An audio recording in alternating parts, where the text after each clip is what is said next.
Hey guys, welcome to the channel Calibrate Physics. In this video, you all can start solving exercise questions 1 to 15 from geometrical optics topic of H.C. Verma. Okay, so let's look at the questions now.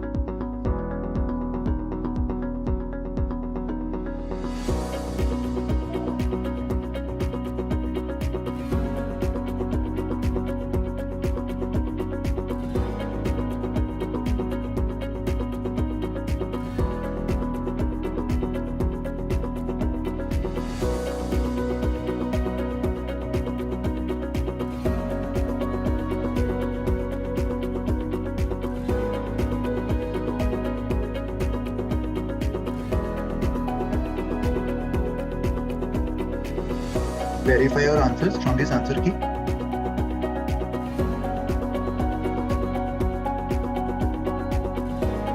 Let's start discussing the solutions now.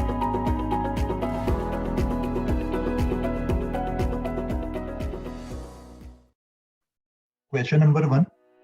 A concave mirror having a radius of curvature of 40 centimeters is placed in front of an illuminated point source at a distance of 30 centimeters from it. Find the location of the image. So let's say this is the concave mirror. Concave mirror का radius of curvature दिया हुआ है 40 centimeters. So focal length इसका half होगा and concave mirror का focal length negative होता है. So इसका focal length अपन -20 centimeters लिख सकते हैं.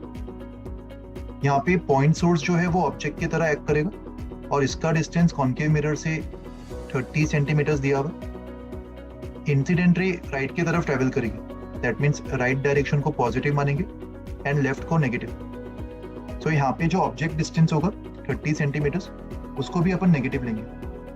रियल ऑब्जेक्ट के लिए यू वैसे भी नेगेटिव होता है, तो यहाँ पे यू इज -30 सेंटीमीटर्स. एफ पता है हमें -20 और इमेज का डिस्टेंस वी निकालने के लिए अपन मिरर फॉर्मूला यूज कर सकते हैं 1/v + 1/u = 1/f. सो यहाँ पे वैल्यूज डाल दो. u is -30 and f is -20. So 1/v will be equals to 1/-20 plus 1/30. तो यहाँ से 1/-10 कॉमन ले लो, अंदर 1/2 - 1/3 बच जाएगा. So this will be -1/10 into 1/6. That means v की वैल्यू -60 सेंटीमीटर्स आ जाएगी. v का नेगेटिव आना मतलब इमेज भी लेफ्ट में बन रहा होगा और वो भी रियल इमेज होगा. So इमेज यहाँ पे कहीं तो बन रहा होगा और इसका डिस्टेंस मिरर से लेफ्ट की तरफ 60 सेंटीमीटर्स होगा. Okay. Question number 2. A concave mirror forms an image of 20 centimeters high object on a screen placed 5 meters away from the mirror. So यहाँ पे ऑब्जेक्ट का हाइट दिया हुआ है. Let's say this is the concave mirror और object का जो image है वो एक स्क्रीन के ऊपर फॉर्म हो रहा है. दैट मीन्स इमेज को अपन रियल मान सकते हैं. Let's say this is the object 20 centimeters और रियल ऑब्जेक्ट का अगर रियल इमेज फॉर्म हो रहा है तो रियल इमेज का नेचर इन्वर्टेड होगा. यहाँ पे स्क्रीन का जो डिस्टेंस है फ्रॉम द मिरर ये हमें दिया हुआ है. लेट्स से इसको स्क्रीन मान लेते. तो स्क्रीन का ये डिस्टेंस 5 मीटर्स दिया हुआ है और इसी स्क्रीन के ऊपर इमेज फॉर्म होगा. राइट, रियल इमेज फॉर्म हो रहा होगा और इन्वर्टेड नेचर. फिर नेक्स्ट स्टेटमेंट में दिया हुआ है the height of the image is 50 centimetres. That means यहाँ पे इन्वर्टेड इमेज 50 सेंटीमीटर्स का बन रहा होगा जो कि मैग्नीफाइड होगा. राइट, एंड क्योंकि इमेज मैग्नीफाइड है इसीलिए इमेज का डिस्टेंस मिरर से ज्यादा होगा. इसीलिए इमेज को अपन ऑब्जेक्ट से लेफ्ट में प्लॉट कर रहे हैं. ओके. सो ये ऑब्जेक्ट है 20 सेंटीमीटर्स का और उसका 50 सेंटीमीटर्स का इन्वर्टेड इमेज बन रहा है at a distance of 5 metres from the mirror. ये सब इंफॉर्मेशन दिया हुआ है सवाल में और हमसे क्या पूछा गया है, find the focal length of the mirror and the distance between the mirror and the object. So mirror और ऑब्जेक्ट के बीच का डिस्टेंस अगर मैं x मान लूं तो मैग्निफिकेशन फॉर्मूला से अपन x फाइंड आउट कर सकते हैं. हमें पता है मैग्निफिकेशन -v/u होता है और इसको height of image upon height of object भी डिफाइन कर सकते हैं. और इस पर्टिकुलर सिचुएशन में u की वैल्यू -x लिख सकते हैं. इंसिडेंट रे राइट की तरफ ट्रेवल कर रही है तो राइट को पॉजिटिव, लेफ्ट को negative. That means object distance जो है वो -x होगा with proper sign. And similarly image distance will be -5 metres. Also upwards को पॉजिटिव मान लेते हैं प्रिंसिपल एक्सिस के ऊपर और डाउनवर्ड्स नेगेटिव. तो हाइट ऑफ ऑब्जेक्ट +20 सेंटीमीटर्स होगा and height of image is -50 centimetres. So magnification के फॉर्मूला में वैल्यूज डाल देते -v/u। v मतलब -5, u मतलब -x equals to height of image -50 upon height of object which is 20। तो ये माइनस माइनस प्लस हो जाएगा और यहाँ पे भी ये दोनों माइनस कैंसिल हो जाएंगे और यहाँ से हमें x की वैल्यू 2 मीटर्स मिल जाएगी, राइट। दैट मीन्स मिरर से ऑब्जेक्ट का डिस्टेंस 2 मीटर्स होगा एंड फोकल लेंथ फाइंड करने के लिए अपन मिरर फॉर्मूला यूज कर सकते हैं 1/v + 1/u equals to 1/f। सो यहाँ पे v -5 है तो 1/-5, u इज -2। तो इसको सॉल्व करने पर फोकल लेंथ भी मीटर्स में मिल जाएगा एंड क्योंकि कॉन्केव मिरर है तो फोकल लेंथ नेगेटिव ही आना चाहिए। सो यहाँ से -2 -5 अपॉन 10 इसका इनवर्स, दैट मीन्स -10/7 ये फोकल लेंथ होगा विच इज अप्रोक्सीमेटली -1.43 के करीब आ जाएगा, right.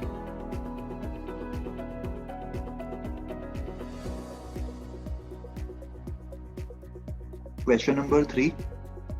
A concave mirror has a focal length of 20 centimeters.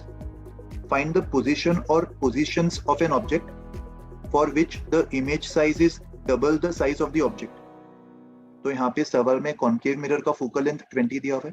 So with proper sign ये -20 centimeters होगा. And height of image 2 times the height of object दिया हुआ. और ये erect inverted कुछ भी हो सकता है, राइट। यहाँ पे खाली मैग्नीट्यूड की बात कर रहे हैं। दैट मीन्स मैग्निफिकेशन जो है वो +-2 कुछ भी हो सकता है। सो इसके करस्पॉन्डिंग हमें पॉसिबल ऑब्जेक्ट के लोकेशंस फाइंड आउट करनी। सो अगर मान लो ये कॉन्केव मिरर है और ये कॉन्केव मिरर का प्रिंसिपल एक्सिस मान लेते, let's say this is the pole of the mirror, ये फोकस और ये सेंटर ऑफ कर्वेचर। तो यहाँ पे हमें फिगर आउट करना है कि ऑब्जेक्ट के कौन कौन से लोकेशंस पे एक मैग्नीफाइड इमेज हमें मिल सकता है। तो पहला पॉसिबिलिटी होगा जब ऑब्जेक्ट को सेंटर ऑफ कर्वेचर और फोकस के बीच में रखा जाए। सो ऑब्जेक्ट के इस लोकेशन के करस्पॉन्डिंग, ऑब्जेक्ट तो रियल ही होगा इस केस में, राइट। सो रियल ऑब्जेक्ट के इस पोजीशन के करस्पॉन्डिंग हमें एक मैग्नीफाइड और इन्वर्टेड रियल इमेज मिल जाएगा, राइट।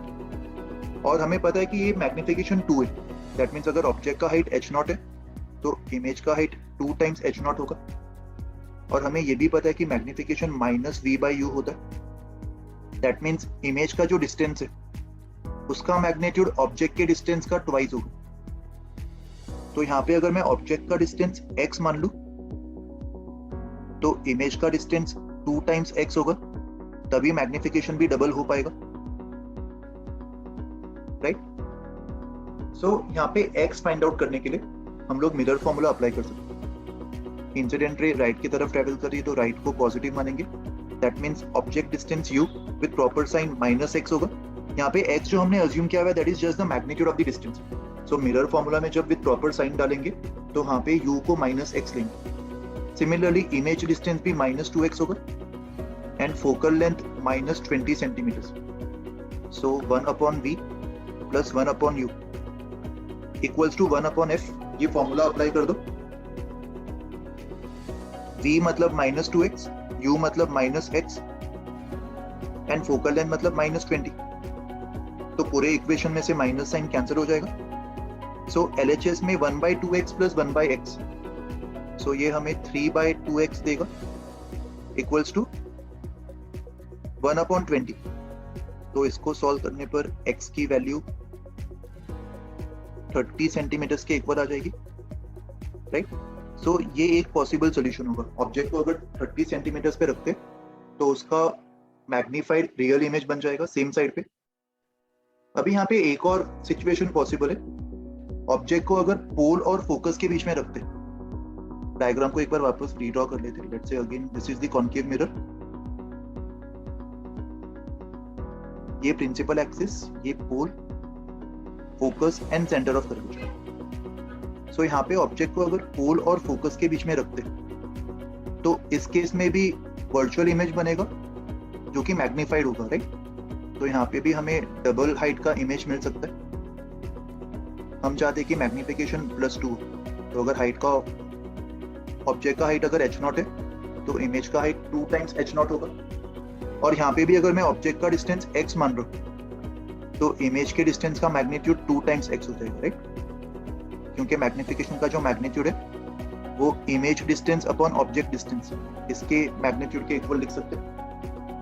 सो यहाँ पे मिरर फॉर्मूला अप्लाई करते समय u को -x लेंगे, v को +2x and focal length again -20। So 1/v plus 1/u equals to 1/f। ये वैल्यूज डाल दो मिरर फॉर्मूला में।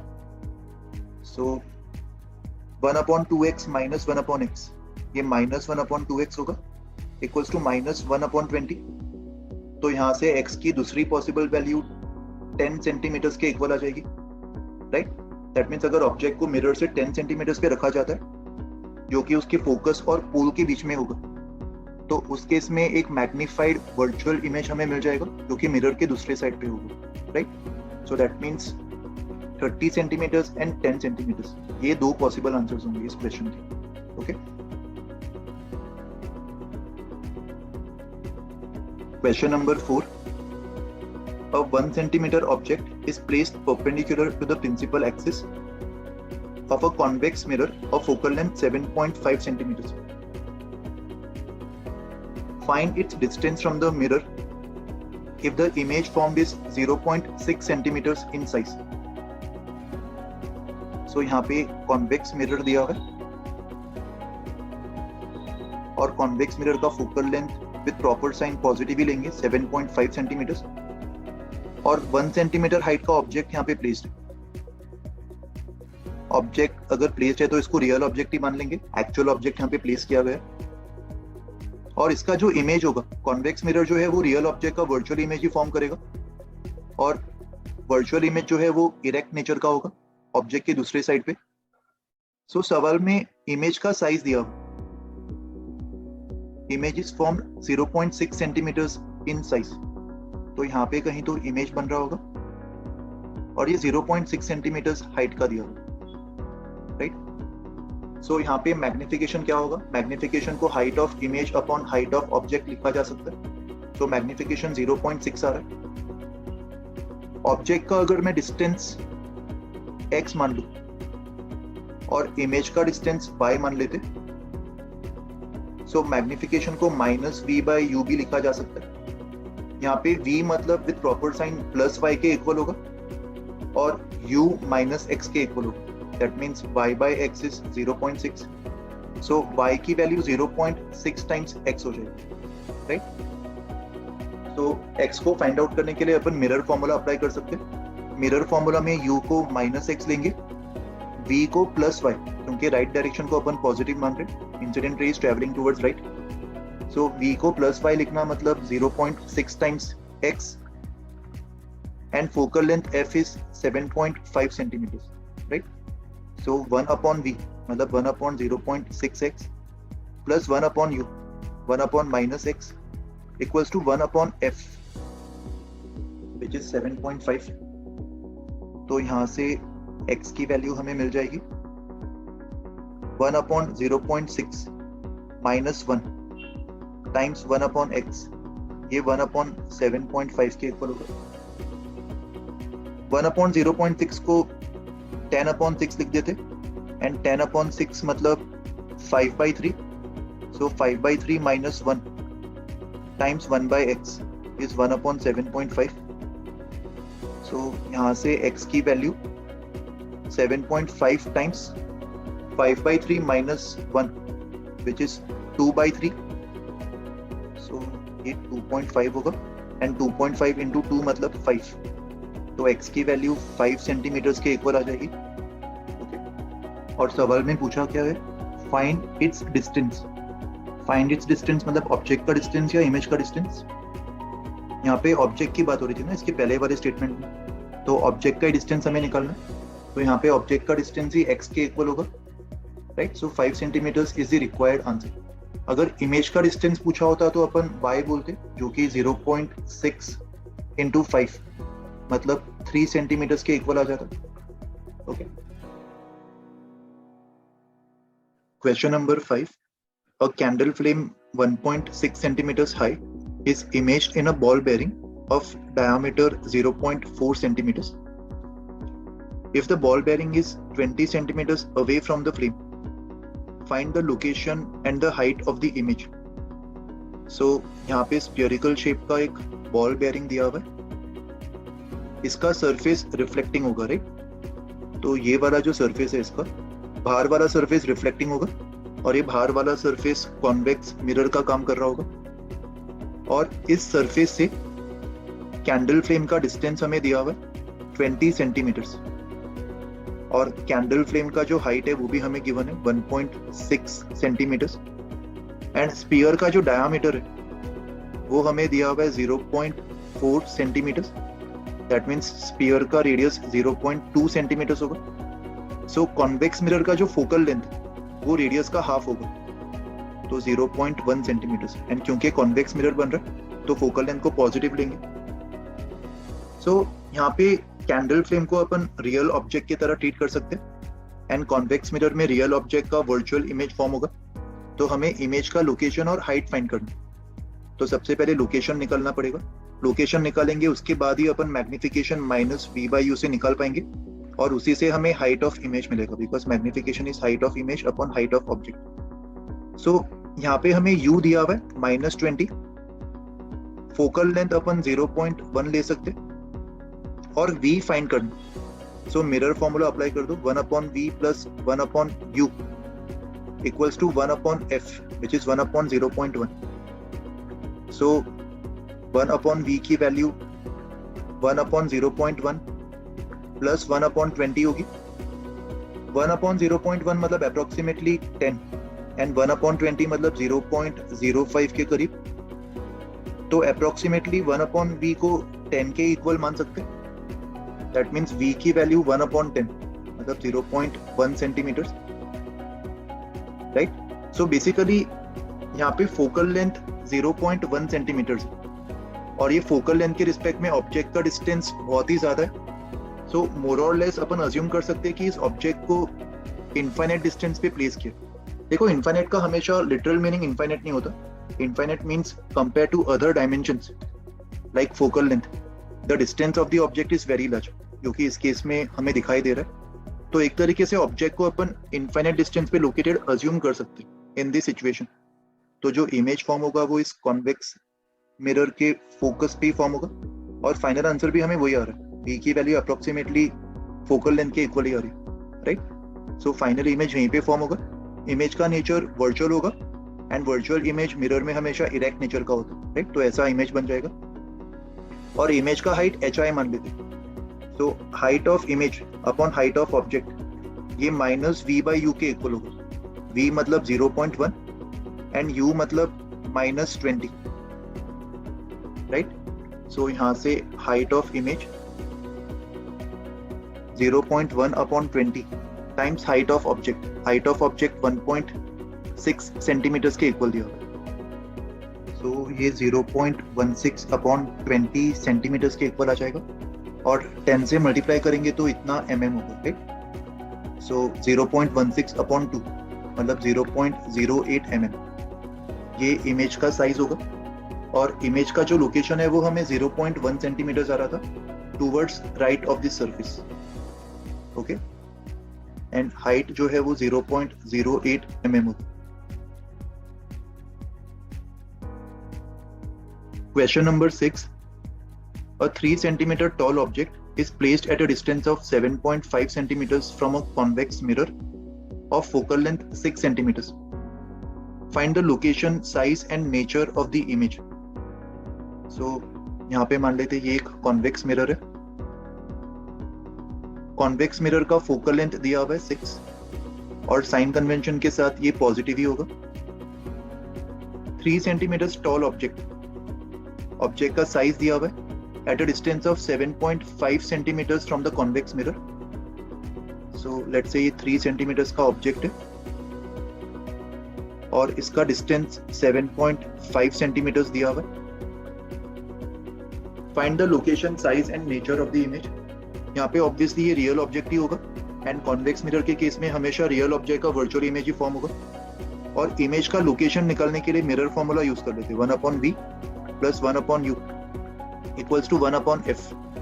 यहाँ पे u की वैल्यू विद साइन -7.5 सेंटीमीटर्स के इक्वल होगी, बिकॉज इंसिडेंट रे राइट की तरफ ट्रेवल कर रहा है, तो राइट डायरेक्शन को पॉजिटिव मानेंगे, and object is towards left of the mirror, तो u -7.5, so 1/v plus 1/-7.5 equals to 1/f। f मतलब 6, तो यहाँ से 1/v की वैल्यू 1/6 प्लस 1/7.5 के इक्वल होगी।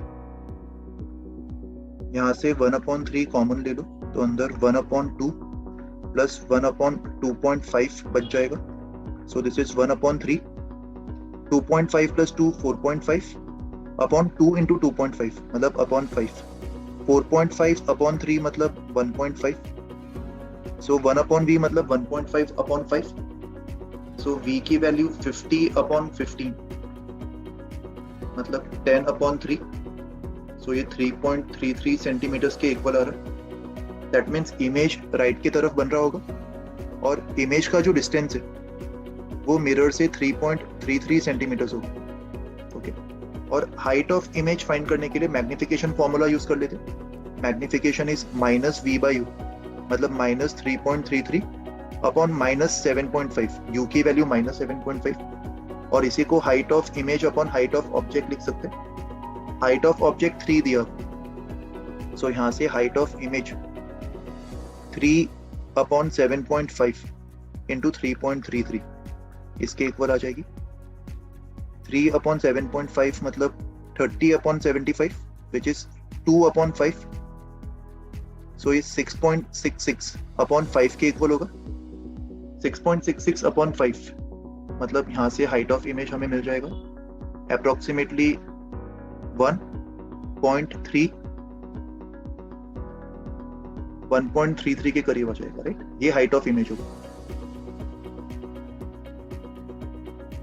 Question number 7.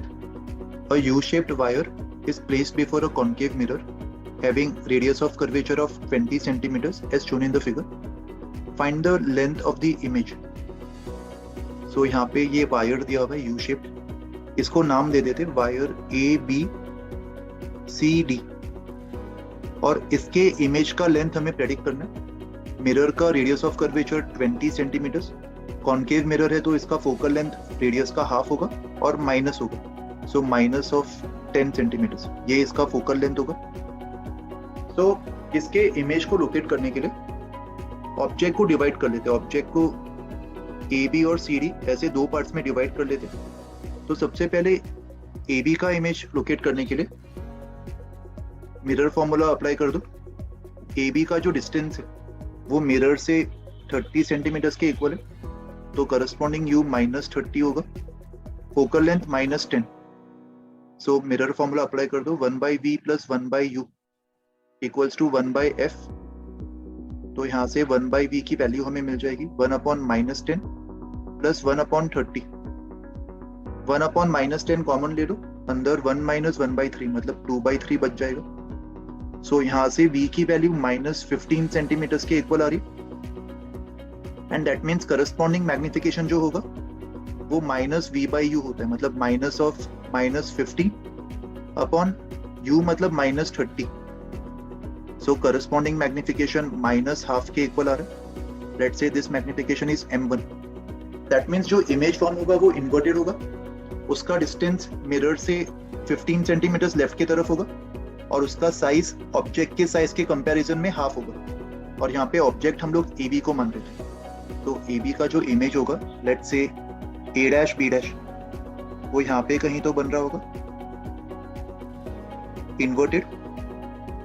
इसका डिस्टेंस मिरर से 15 सेंटीमीटर्स, ऑब्जेक्ट AB का जो हाइट है वो 10 सेंटीमीटर्स के इक्वल है, तो उसके इमेज का हाइट एग्जैक्टली हाफ होगा विच इज 5 सेंटीमीटर्स, राइट?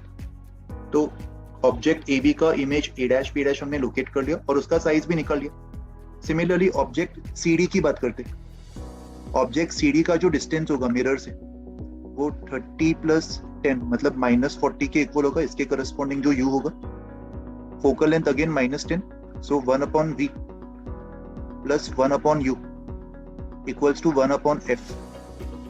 तो यहाँ से 1/v की वैल्यू 1/-10 कॉमन ले लो, अंदर 1 - 1/4 बच जाएगा, which is 3/4.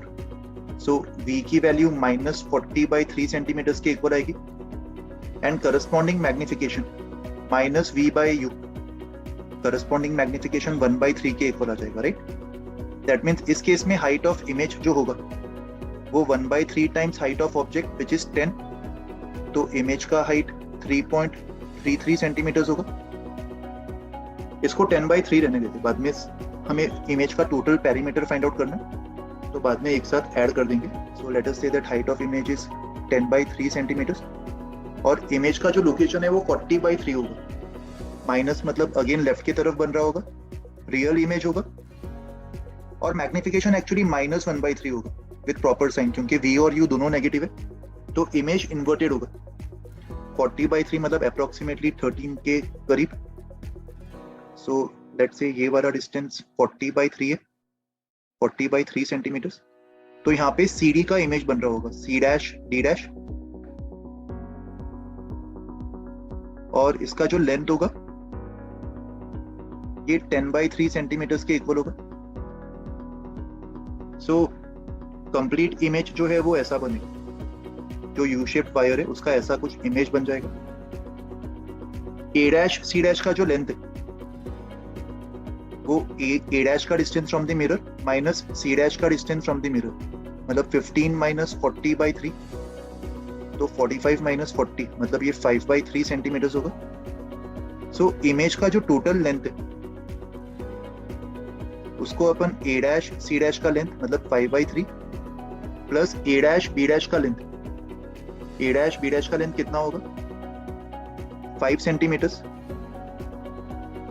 Plus C', D' का लेंथ विच इज 10/3, तो 5 प्लस 15/3 विच इज अगेन 5, तो total length of the image 10 centimetres के इक्वल आ जाएगा. Okay. Question number 8. A man uses a concave mirror for shaving. He keeps his face at a distance of 25 centimeters from the mirror and gets an image which is 1.4 times enlarged. Find the focal length of the mirror. Let's say this is the concave mirror और हमें इस concave mirror का focal length find करना है, और यहाँ पे object जो है वो man का face होगा. Let's say this is the principal axis, this is the face of the man, और यहाँ पे man जो है वो अपना image mirror के अंदर ही देख रहा होगा. That means man का image जो है वो वर्चर होगा, वो मिरर के राइट में फॉर्म हो रहा होगा और enlarged होगा. So यहाँ पे अगर मैं हाइट ऑफ ऑब्जेक्ट h0 मान रहा हूँ तो उसके इमेज का जो साइज है वो 1.4 टाइम्स होगा, मतलब 1.4 टाइम्स h0 होगा. और मैन का जो डिस्टेंस है वो मिरर से 25 सेंटीमीटर्स दिया हुआ, और यहाँ पे रियल ऑब्जेक्ट का वर्चुअल इमेज कॉन्केव मिरर में तभी फॉर्म होगा जब ऑब्जेक्ट पोल और फोकस के बीच में हो, राइट. हमें फाइंड करना है मिरर का फोकल लेंथ कितना है. तो सबसे पहले मैग्निफिकेशन फॉर्मूला से, मैग्निफिकेशन इज -v/u. मान लेते इमेज x डिस्टेंस पे फॉर्म हो रहा है, सो -v/u मतलब -x एंड u मतलब -25, और इसी मैग्निफिकेशन को height of image upon height of object भी लिखा जा सकता है, जो कि इस केस में +1.4 होगा, क्योंकि यहाँ पे इमेज का नेचर इरेक्ट होगा, तो मैग्निफिकेशन इज पॉजिटिव. तो यहाँ से हमें x की वैल्यू मिल जाएगी 1.4 into 25. So 25 into 4 is 100. 25 into 1 is 25 plus 10, 35. So x की वैल्यू 35 आ जाएगी. That means image 35 सेंटीमीटर्स पे फॉर्म हो रहा होगा, राइट. सो अभी फोकल लेंथ फाइंड करने के लिए अपन मिरर फॉर्मूला अप्लाई कर सकते हैं. यहाँ पे u की वैल्यू -25 सेंटीमीटर्स होगी, क्योंकि रे राइट की तरफ जा रही है तो राइट को पॉजिटिव मानेंगे, तो u -25. v की value +35 centimetres, so 1/v + 1/u equals to 1/f. तो यहाँ से 1/f की वैल्यू 1/35 माइनस 1/25, सो 1/5 कॉमन ले लो, 1/7 माइनस 1/5 ये बच जाएगा, 5 minus 7 is -2 upon 35 into 5, that means focal length की value 35 into 5 upon 2 with a negative sign. इसको simplify करने पर focal length -87.5 centimeters के इक्वल आ जाएगा. Okay. Question number 9. Find the diameter of the image of the moon formed by a spherical concave mirror of focal length 7.6 meters. Diameter of the moon दिया हुआ है 3450 kilometers and the distance between the earth and the moon is 3.8 into 10 to the power 5 kilometers. So यहाँ पे concave mirror का focal length -7.6 metres लेंगे, negative होगा. यहाँ पे मून का डायमीटर दिया हुआ है, मतलब ऑब्जेक्ट का जो साइज है वो अपन मान सकते हैं 3450 kilometres and distance between the earth and the moon ये 3.8 into 10 to the power 5 kilometres है. और जो स्फीयरिकल कॉन्केव मिरर होगा वो अर्थ पे ही रखा हुआ, तो मून और मिरर के बीच का डिस्टेंस, मतलब ऑब्जेक्ट और मिरर के बीच का डिस्टेंस अपन ये मान सकते हैं 3.8 into 10 to the power 5 kilometres. And sign convention के साथ ये नेगेटिव होगा क्योंकि इट्स अ रियल ऑब्जेक्ट. हमें फाइंड करना है कि मून का जो इमेज बनेगा उसका साइज क्या होगा, मतलब HI हमें फाइंड करना है. And HI upon H not, height of image upon height of object को अपन मैग्निफिकेशन से इक्वेट कर सकते हैं एंड मैग्निफिकेशन -V/U के इक्वल होगा. और यहाँ पे U दिया हुआ है 3.8 into 10 to the power 5 kilometres, object का डिस्टेंस मिरर से. सो यहाँ पे V फाइंड करने के लिए मिरर फॉर्मूला अप्लाई कर देते, 1/V plus 1/U equals to 1/F. U की value -3.8 into 10 to the power 5 kilometres, तो मीटर्स में ये 10 to the power 8 हो जाएगा एंड फोकल लेंथ -7.6 के इक्वल होगा. तो यहाँ पे ये वाला जो टर्म है इसको अपन नेग्लेक्ट कर सकते. सो इन अ वे अपन अज्यूम कर सकते हैं कि मून जो होगा वो इनफाइनाइट डिस्टेंस पे लोकेटेड है, तो उसका जो इमेज होगा, इमेज का जो डिस्टेंस V है वो अपने आप फोकल लेंथ के इक्वल आ जाएगा -7.6 मीटर्स. सो यहाँ पे मैग्निफिकेशन फॉर्मूला में ये वैल्यूज डाल देते, V मतलब -7.6, U मतलब -3.8 into 10 to the power 8, सब कुछ मीटर्स में ले लो तो यूनिट्स कैंसिल हो जाएगा, तो ये मैग्निफिकेशन हमें मिल जाएगा 7.6 अपॉन 3.8, ये 2 के इक्वल होगा into 10 to the power -8. And minus sign का मतलब जो इमेज फॉर्म होगा वो इन्वर्टेड होगा और इमेज का जो साइज होगा उसको magnification times size of object which is 3450 kilometres, metres में कन्वर्ट करने के लिए 10 to the power 3 से मल्टीप्लाई कर दो.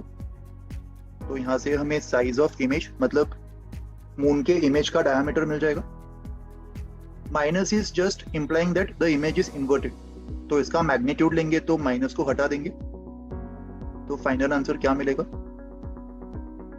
2 into 3.45,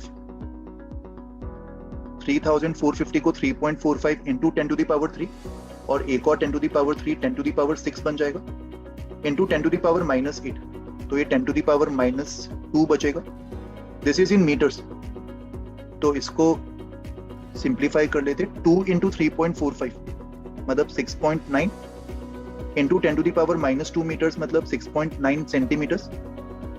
ये फाइनल आंसर होगा. This is the diameter of the image of the moon, right. Question number 10. A particle goes in a circle of radius 2.0 centimeters.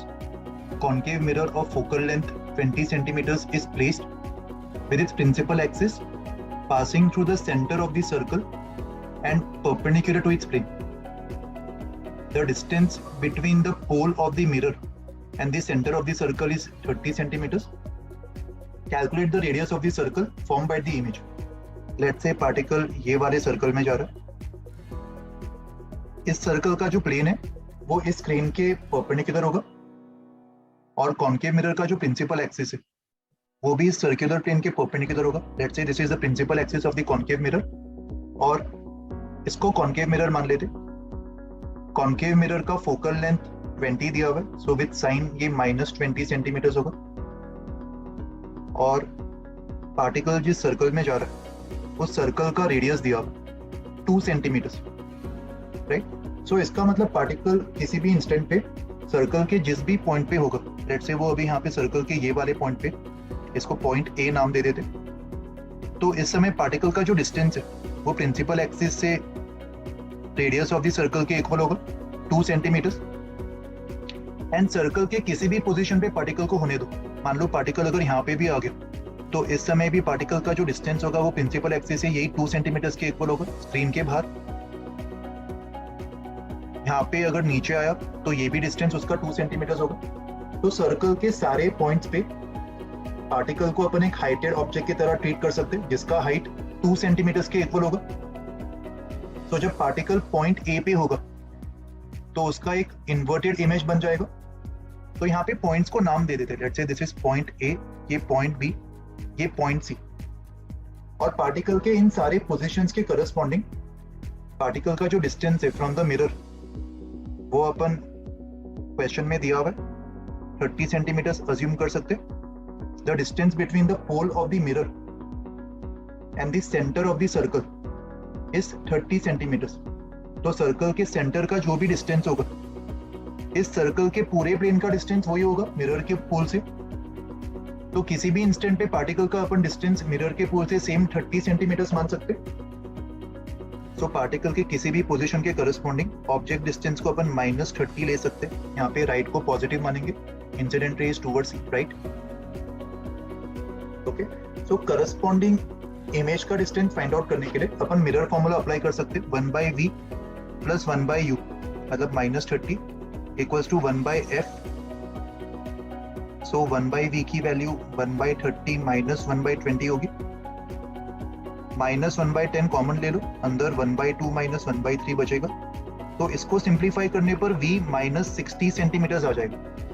That means real object का real image बन रहा होगा left की तरफ, और image का जो डिस्टेंस है वो मिरर से 60 सेंटीमीटर होगा और वो इन्वर्टेड नेचर का होगा. दैट मीन्स जब पार्टिकल पॉइंट ए पे होगा इसका एक इन्वर्टेड इमेज बन जाएगा. प्रिंसिपल एक्सिस को आगे एक्सटेंड कर देते. यहाँ पे हाइट ऑफ ऑब्जेक्ट जो है वो रेडियस ऑफ द सर्कल के इक्वल होगा. हाइट ऑफ ऑब्जेक्ट का काम 2 सेंटीमीटर कर रहा होगा और मैग्निफिकेशन की वैल्यू -v/u मतलब -60 and u is -30. So magnification -2 के इक्वल आ जाएगा. मैग्निफिकेशन को अपन height of image upon height of object भी लिख सकते विच इज -2. इसका मतलब हाइट ऑफ इमेज जो है वो -2 टाइम्स हाइट ऑफ ऑब्जेक्ट के इक्वल होगा and height of object 2 centimetre के इक्वल है. सो इमेज का हाइट -4 सेंटीमीटर के इक्वल होगा. यहाँ पे माइनस साइन बस ये इंडिकेट कर रहा है कि इमेज का जो नेचर होगा वो इन्वर्टेड होगा. दैट मीन्स जब ऑब्जेक्ट पॉइंट ए पे होगा वो एक हाइटेड ऑब्जेक्ट की तरह बिहेव कर रहा है जो ऊपर की तरफ पॉइंट कर रहा है. तो उसका इमेज में भी पॉइंट ए डैश पे यहाँ पे बन जाएगा नीचे की तरफ. ये भी एक हाइटेड इमेज होगा जो नीचे पॉइंट करेगा और इसका साइज 4 सेंटीमीटर के इक्वल होगा. तो जैसे ऑब्जेक्ट ये सर्कल में मूव करेगा A to C and C to B, इसका जो इमेज है वो भी एक सर्कुलर मोशन परफॉर्म कर रहा होगा. तो यहाँ पे इमेज का भी सर्कल ड्रॉ कर लेते. लेट्स से इमेज ये वाले सर्कल में मूव कर रहा है. सो जैसे ही object A to C move करेगा, ऑब्जेक्ट जब C पे होगा तो उसको C पे भी एक हाइटेड ऑब्जेक्ट जैसा मान सकते हैं जो स्क्रीन के बाहर की तरफ पॉइंट कर रहा है. तो उसका इमेज स्क्रीन के अंदर की तरफ पॉइंट कर रहा होगा, यहाँ पे C' पे बन जाएगा और ये भी एक हाइटेड इमेज होगा जिसका डिस्टेंस प्रिंसिपल एक्सिस से 4 होगा. और जब ऑब्जेक्ट B पे पहुंचेगा तो ऑब्जेक्ट नीचे की तरफ पॉइंट कर रहा है at a distance of 2 from the principal axis. तो उसका जो इमेज है वो B' पे बन जाएगा और वो ऊपर की तरफ पॉइंट करेगा क्योंकि इन्वर्टेड इमेज बन रहा है इधर भी, और उसका डिस्टेंस अगेन प्रिंसिपल एक्सिस से 4 सेंटीमीटर होगा. सो आई होप सब लोग ये विजुअलाइज कर पा रहे हैं. अभी जैसे जैसे ऑब्जेक्ट ये सर्कल में मूव कर रहा होगा A to C then C to B, image भी A' से C', देन C' से B', ये वाला सर्कुलर मोशन पूरा कंप्लीट कर रहा होगा. That means the radius of the circle formed by the image will be equals to 4 centimeters, right? Question number 11. A concave mirror of radius r is kept on a horizontal table. Water of refractive index mu is poured into it up to a height of h. Where should the object be placed so that its image is formed on itself? So देखो, जब भी final image object पे बनता है वो तभी possible होगा जब रेज मिरर को नॉर्मली हिट करे, और जब भी रेज मिरर को नॉर्मली हिट करेगी वो वापस रिफ्लेक्ट बैक होके अपने पाथ को रिट्रेस कर जाएगी एंड फाइनल इमेज तभी ऑब्जेक्ट पे बन पाएगा. एंड रेज को वापस रिट्रेस करवाने के लिए मिरर के लिए जो ऑब्जेक्ट होगा, ये जो कॉन्केव मिरर है, इसको अपना ऑब्जेक्ट अपने सेंटर ऑफ कर्वेचर पे दिखाई देना चाहिए, राइट? और मिरर के लिए जो ऑब्जेक्ट होगा वो इस प्लेन सरफेस के रिफ्रैक्शन का इमेज होगा. सो लेट्स से मैं ऑब्जेक्ट को eight a distance of x रख रहा हूँ. लेट्स से ये ऑब्जेक्ट का लोकेशन है, वो सेंटर ऑफ कर्वेचर के ऊपर भी हो सकता था, नीचे भी हो सकता था. यहाँ पे बस मैं अज्यूम कर रहा हूँ कि ऑब्जेक्ट का ये लोकेशन है at a distance of x from the plane interface. तो रेज जो है वो ऑब्जेक्ट से नीचे ट्रेवल करेगी और इस प्लेन सरफेस पे रिफ्रैक्शन होगा, एंड रिफ्रैक्शन होने के बाद रेज मिरर को हिट करेगी. So because of refraction, इस ऑब्जेक्ट का जो इमेज है उसका डिस्टेंस कुछ और होगा. Let's say d dash is the distance of image because of refraction from the plane interface. और ऑब्जेक्ट का distance from the plane interface ये अपन x के इक्वल मान रहे. तो यहाँ पे अपन directly d dash upon d equals to μ2 upon μ1 ये वाला फॉर्मूला अप्लाई कर सकते. यहाँ पे d डैश मतलब इमेज का डिस्टेंस, d मतलब ऑब्जेक्ट का डिस्टेंस, μ2 मतलब आफ्टर रिफ्रैक्शन रेज जिस भी मीडियम में जा रही वो वाला मीडियम, एंड μ1 मतलब बिफोर रिफ्रैक्शन रे जिस मीडियम से आ रही थी वो वाले मीडियम का रिफ्रैक्टिव इंडेक्स. तो यहाँ पे d डैश हमें फाइंड करना है. d मैंने x अज्यूम किया था, μ2 मतलब आफ्टर रिफ्रैक्शन रे लिक्विड के अंदर जा रही है जिसका रिफ्रैक्टिव इंडेक्स म्यू के इक्वल है, एंड μ1 मतलब बिफोर रिफ्रैक्शन वो एयर से आ रही थी तो एयर का रिफ्रैक्टिव इंडेक्स 1 होगा. सो यहाँ से d डैश की वैल्यू म्यू टाइम्स x आ जाएगी.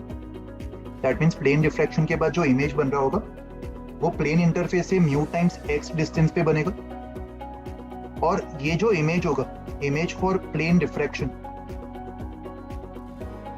ये स्फीयरिकल मिरर के लिए ऑब्जेक्ट बन जाएगा.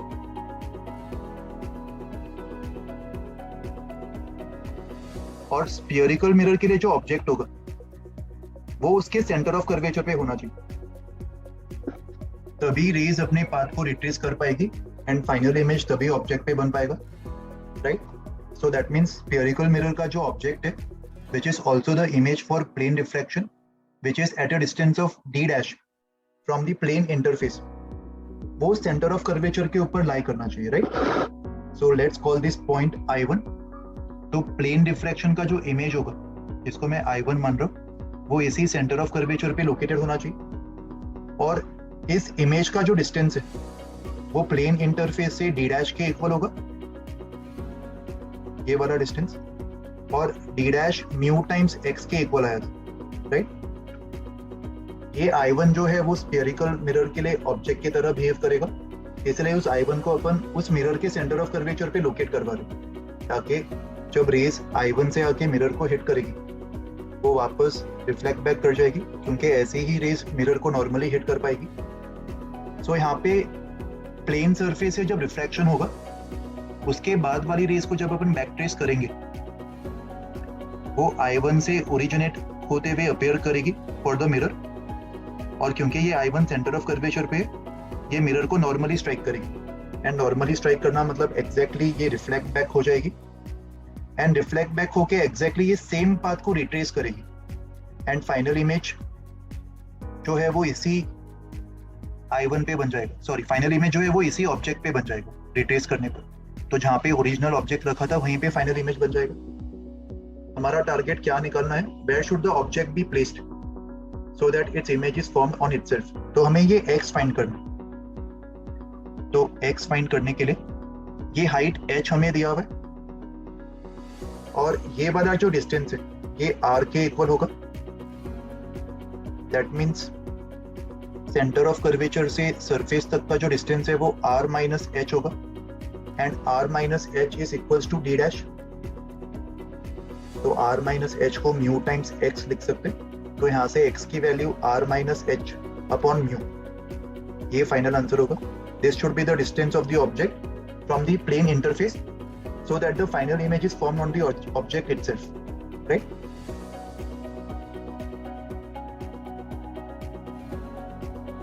Question number 12.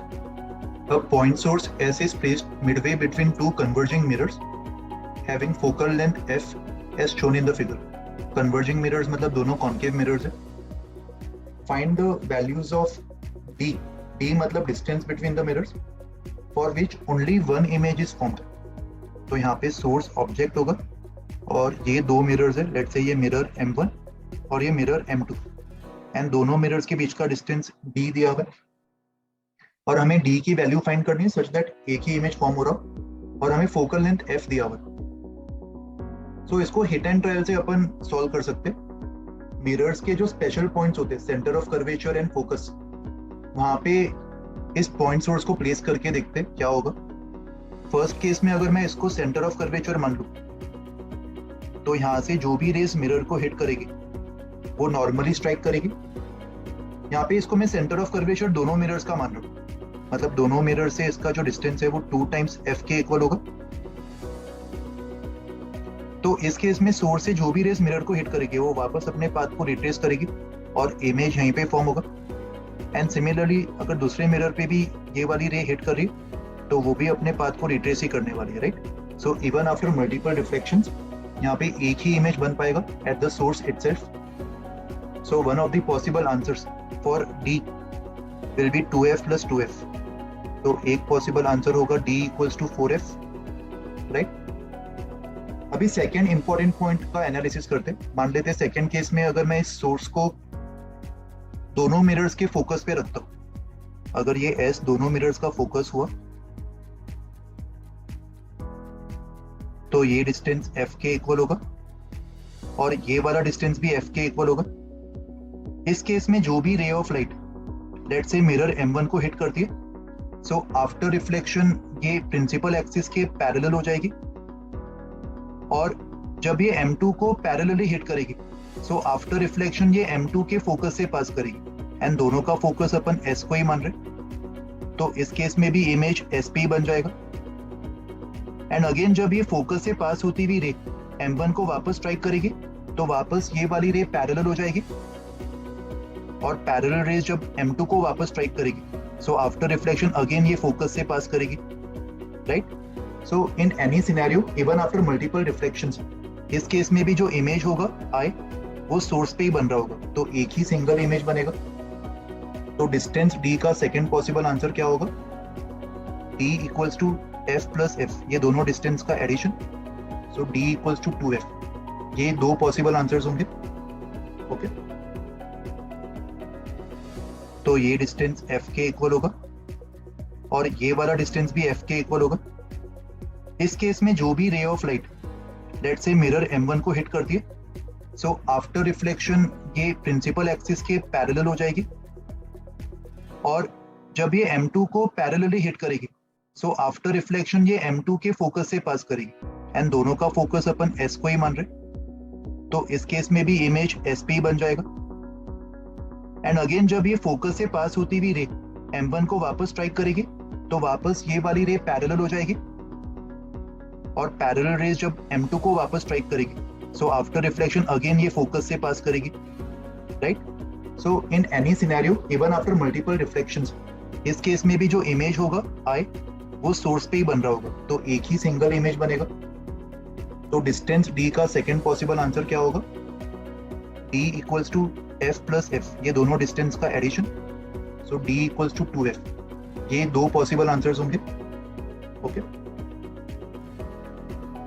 Question number 13. A converging mirror M1, a source S and a diverging mirror M2 are arranged as shown in the figure. The source is placed at a distance of 30 centimeters from M1 so M1 converging मतलब concave mirror है और M2 diverging मतलब convex mirror, और point source का distance M1 से दिया हुआ है 30 सेंटीमीटर्स.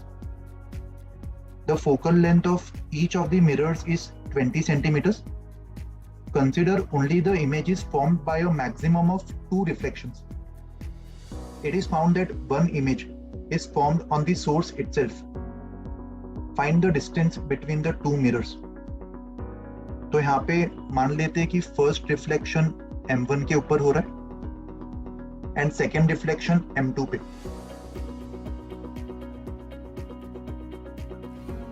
तो फर्स्ट रिफ्लेक्शन से जो M1 में इमेज बनेगा वो M2 के लिए ऑब्जेक्ट बन जाएगा, राइट. और यहाँ पे कंडीशन दिया हुआ है कि मैक्सिमम 2 रिफ्लेक्शंस के बाद ही जो फाइनल इमेज है वो इसी सोर्स S पे बनना चाहिए, राइट. सो फर्स्ट रिफ्लेक्शन जब अपन M1 पे मानेंगे तो लेफ्ट को पॉजिटिव लेंगे और इसके लिए जो ऑब्जेक्ट का डिस्टेंस है वो -30 होगा क्योंकि ऑब्जेक्ट जो है वो M1 से राइट की तरफ लोकेटेड है. और क्योंकि M1 कॉन्केव मिरर है, M1 का जो फोकल लेंथ है वो भी अपन नेगेटिव लेंगे -20 सेंटीमीटर्स. तो मिरर फॉर्मूला अप्लाई करने पर M1 पे जब फर्स्ट रिफ्लेक्शन होगा तो उसका करस्पॉन्डिंग इमेज हमें मिल जाएगा. So 1/v plus 1/u which is -30 equals to 1/f. तो यहाँ से 1/v की वैल्यू 1/30 माइनस 1/20. सो -1/10 कॉमन ले लो, अंदर 1/2 माइनस 1/3 बच जाएगा which is 1/6, right. So v की वैल्यू -60 सेंटीमीटर्स आ जाएगी. -60 मतलब इमेज नेगेटिव डायरेक्शन में ही बन रहा होगा एंड लेफ्ट पॉजिटिव मतलब right negative. That means M1 का जो इमेज है वो M1 से 60 सेंटीमीटर्स राइट की तरफ होगा, ओके. M1 का इमेज मतलब M2 के लिए ऑब्जेक्ट होगा वो, और M2 के ऑब्जेक्ट का जो फाइनल इमेज है वो इसी सोर्स S पे फॉर्म होना चाहिए. That image will be the image after 2 reflections, right. First from M1 and second from M2. So M2 के लिए जो ऑब्जेक्ट होगा अगर मान लो वो लेफ्ट में फॉर्म हुआ होता तो डेफिनेटली M2 इसका वर्चुअल इमेज राइट में फॉर्म करता और M2 का ये वाला इमेज कभी भी सोर्स पे फॉर्म नहीं होगा, राइट. दैट मीन्स M2 के लिए जो ऑब्जेक्ट होगा विच is also the image for M1 वो M2 के राइट में ही फॉर्म होना चाहिए था. लेट्स कॉल दिस I1 और ये M1 का इमेज भी होगा और ये डिस्टेंस हमें 60 सेंटीमीटर्स के इक्वल आया था टूवर्ड्स राइट ऑफ M1. सो ये लॉजिक समझ में आया सबको. यहाँ पे ये वाला जो इमेज है M1 का वो अगर M2 के राइट में लाई करेगा और ये M2 का अगर ऑब्जेक्ट बनेगा तभी इस ऑब्जेक्ट का इमेज M2 इस सोर्स पे बना पाएगा. तो ये जो I1 है इसको अपन इमेज ऑफ M1 मान सकते और virtual object of convex mirror M2 जिसका वो रियल इमेज S पे फॉर्म करेगा. यहाँ पे एक और कॉमन डाउट जो बच्चों को आता है वो ये है कि यहाँ पे I1 को अपन M2 के सेंटर ऑफ कर्वेचर पे भी फॉर्म करवा सकते. अगर I1 M2 के सेंटर ऑफ कर्वेचर पे फॉर्म होता तो रेस M2 पे नॉर्मली हिट करती और अपने पाथ को रिट्रेस करके फाइनल इमेज इसी सोर्स पे बना देती. बट उस केस में वो फाइनल इमेज आफ्टर 3 रिफ्लेक्शंस बनती. उनके पाथ को रिट्रेस करते समय वो वापस M1 से टकराती तो M1 पे थर्ड रिफ्लेक्शन होता एंड तब जाके फाइनल इमेज सोर्स पे बनता, राइट. इसलिए वो वाला सिचुएशन अपन अवॉइड करेंगे जहाँ पे I1 M2 के सेंटर ऑफ कर्वेचर पे फॉर्म हो रहा है. हम चाहते हैं कि सेकेंड रिफ्लेक्शन में ही फाइनल इमेज S पे फॉर्म हो जाए. सो M2 के लिए ऑब्जेक्ट I1 होगा और M2 के लिए फाइनल इमेज ये सोर्स होगा और हमें distance between the mirrors find करना था. तो ये वाला डिस्टेंस अगर मैं x मान लूं, M2 के लिए तो रेस राइट में ट्रेवल कर रही, सो M2 के लिए अपन राइट को पॉजिटिव मानेंगे. तो M2 के लिए फाइनल इमेज -x पे फॉर्म हो रहा होगा और M2 के लिए जो ऑब्जेक्ट का डिस्टेंस होगा वो ये वाला डिस्टेंस होगा और ये वाले डिस्टेंस को अपन 60 -30 -x लिख सकते. So this will be 30 - x, right. So u की value upon positive of 30 minus x मान सकते हैं, और m2 का जो फोकल लेंथ है वो भी अपन पॉजिटिव 20 लेंगे। सो m2 के लिए मिरर फॉर्मूला अप्लाई करते थे, उससे हमें x की वैल्यू मिल जाएगी, राइट। सो 1 अपॉन v मतलब 1 upon minus x plus 1 upon u equals to 1 upon f। LCM ले लो, 30 minus x upon minus x into 30 minus x, या फिर x into x minus 30 equals to 1 upon 20। So 30 minus 2x into 20 equals to x square minus 30x। So ये 600 minus 40x equals to x square minus 30x। So finally हमें quadratic equation क्या मिल रहा है, x square minus 30x plus 40x, तो x square plus 10x minus 600 equals to 0।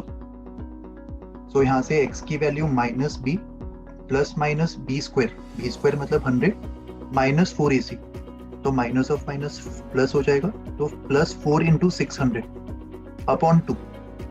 यहाँ पे x की negative value अपन avoid करेंगे, तो x की वैल्यू माइनस 10 प्लस 2400 प्लस 100 2500, उसका अंडर रूट 50 के इक्वल होगा अपॉन 2। तो x की value 50 minus 10 which is 40 and 40 upon 2 मतलब 20 सेंटीमीटर्स। और अगर x 20 सेंटीमीटर्स के इक्वल है तो required distance between the mirrors 20 plus 30 मतलब 50 सेंटीमीटर्स के इक्वल होगा। So this is the answer for part A, right. अभी यहाँ पे एक कॉमन डाउट अराइज हो सकता है कि अगर हमने मिरर M2 में फर्स्ट रिफ्लेक्शन लिया होता तो फिर एक अलग आंसर भी आ सकता था। तो देखो इस केस में जब मैंने M1 पे फर्स्ट रिफ्लेक्शन लिया तो उसके करस्पॉन्डिंग रे डायग्राम ऐसा होगा।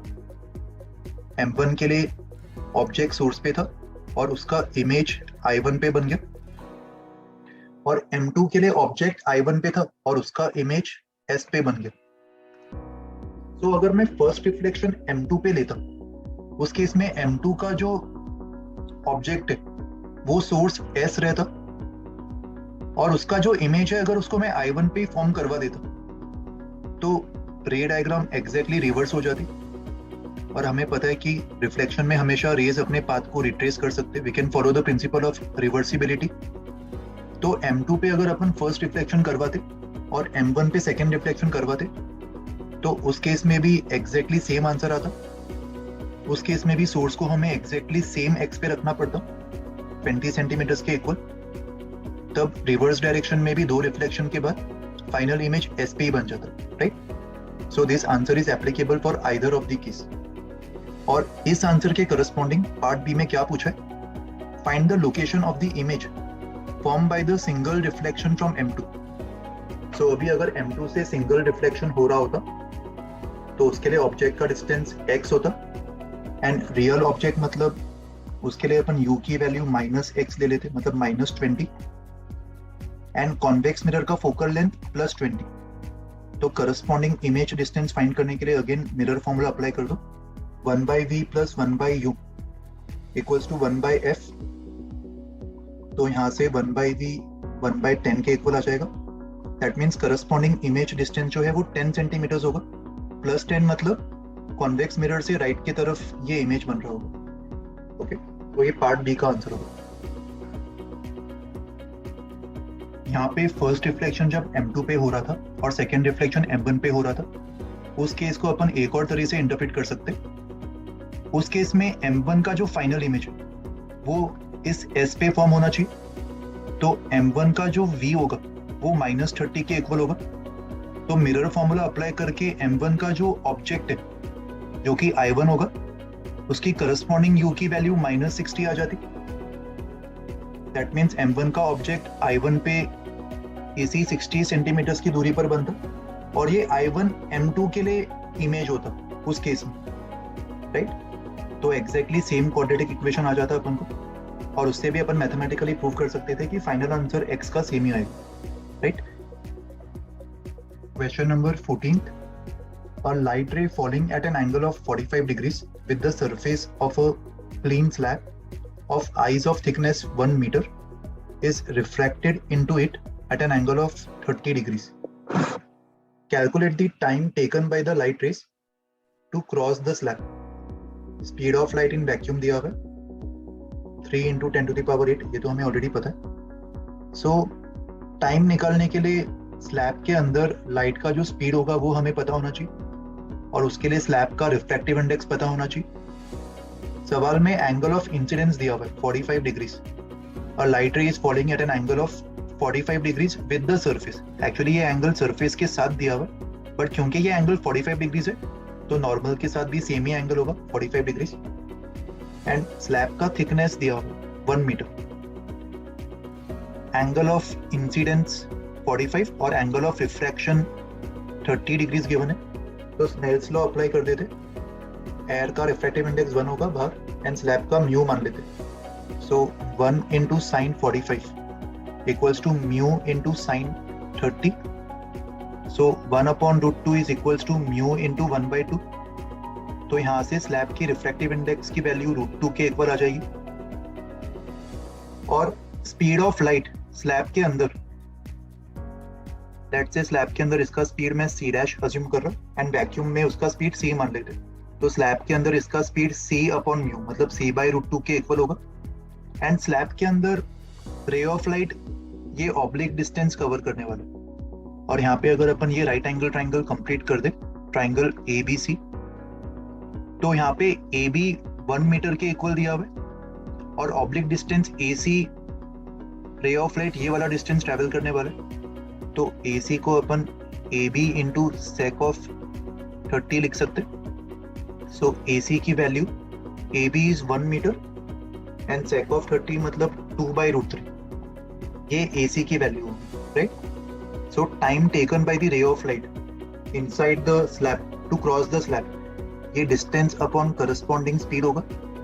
That means AC is 2 by √3 and C dash मतलब C अपॉन √2 मतलब 3 into 10 to the power 8 divide by √2. तो ये final answer 2√2 upon 3√3 into 10 to the power -8 seconds के इक्वल आ जाएगा, राइट. इसको सिंप्लीफाई करने के लिए कैलकुलेटर यूज कर लेते. 2 into √2 मतलब 2 into 1.41 डिवाइडेड बाय 3√3. √3 मतलब 1.73. सो ये answer 0.54 into 10 to the power -8 seconds. ये हमारा फाइनल आंसर होगा, राइट. और इसी आंसर को अपन नैनो सेकेंड्स में भी एक्सप्रेस कर सकते हैं. 5.4 into 10 to the power -9 seconds मतलब 5.4 नैनो सेकेंड्स. ये फाइनल आंसर होगा, okay. Question number 15. A pole of length 1 metre stands half dipped in a swimming pool with water level 50 centimeters higher than the bed. So ये swimming pool का bed मान लेते और पानी का जो सरफेस है, पानी का जो लेवल है वो 50 centimetres higher than the bed मतलब ये वाला हाइट 50 सेंटीमीटर्स होगा और पोल का जो लेंथ है वो 1 मीटर दिया होगा मतलब ये हाफ इमर्स्ड होगा. 50 centimetres inside the water and 50 centimetres outside the water. तो मीटर्स में लिख देते हैं ये 0.5 मीटर्स ये दोनों डिस्टेंस. और refractive index of the water is given to be 1.33 and the sunlight is coming at an angle of 45 degrees with the vertical. Find the length of the shadow of the pool on the bed. So इसका mu दिया हुआ है 4/3 और shadow का length predict करने के लिए जो भी ray of light पोल के टॉप मोस्ट पॉइंट से इस तरीके से आ रही होगी ये यहाँ पे पानी के सरफेस पे रिफ्रैक्ट करेगी एंड दिस रे will bend towards the normal और स्विमिंग पूल के बेड पे यहाँ पे हिट कर जाएगी. Let's say this is point A और स्विमिंग पूल के बेड का जो ये वाला रीजन होगा यहाँ पे कोई भी रेज ऑफ लाइट पहुंच नहीं पाएगी क्योंकि जो नीचे वाली रेज ऑफ लाइट होगी उसको ये पोल ब्लॉक कर रहा होगा और जिस भी रीजन में कोई भी रे ऑफ लाइट पहुंच नहीं पा रही उसी को अपन शैडो मानेंगे. सो हमारा टारगेट यही लेंथ निकालना होगा तो इसको पॉइंट बी मान लेते एंड लेट्स से ये वाला पॉइंट है पॉइंट सी। ये एंगल हमें 45 डिग्रीज दिया हुआ है। स्नेल्स लॉ से ये वाला एंगल ऑफ रिफ्रैक्शन अपन निकाल सकते हैं, let's say r। So 1 into sin of 45 equals to 4/3 into sin of r। sin 45 मतलब 1/√2, तो यहाँ से sin of r की वैल्यू हमें मिल जाएगी 3/4√2। और यहाँ पे ये लेंथ 0.5 है, तो अगर अपन ट्राइंगल PQR को ऑब्जर्व करते, ये एंगल 45 डिग्रीज होगा।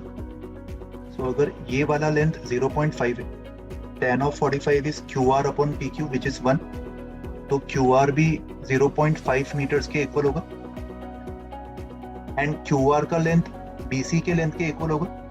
That means B to C length is 0.5 metres. और किसी तरह अगर अपन C to A लेंथ निकाल ले तो अपन को total length of the shadow मिल जाएगा, राइट। एंड CA लेंथ निकालने के लिए ट्राइंगल RAC को ऑब्जर्व करो।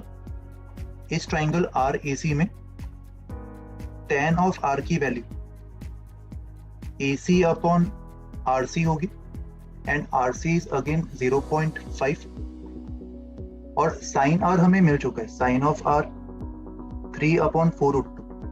तो अगर इसको अपन R मान रहे, ये 3 और ये 4√2, तो ये वाला जो डिस्टेंस है ये 4√2 का स्क्वायर विच इज 32 माइनस 3 का स्क्वायर विच इज 9, तो ये वाला डिस्टेंस √23 होगा।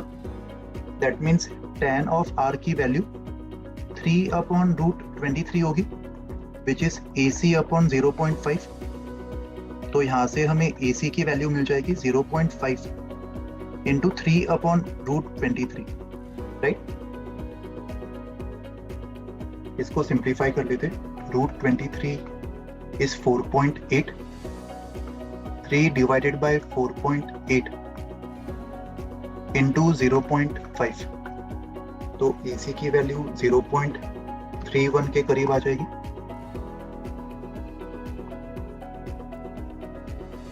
और required length of the shadow जो फाइनल आंसर होगा वो BC प्लस CA के इक्वल होगा, right. And BC is 0.5 and AC is 0.31, so required final answer will be 0.81 centimeters. Sorry, 0.81 meters, right? So guys, this completes our discussion of all the questions from this video. Keep up the hard work and continue solving many such questions from other videos of this channel as well. You all can also subscribe to the channel Calibrate Physics and click on the bell icon to get regular updates of many such videos in the future. So guys, thank you for watching this video and do take very good care of yourselves.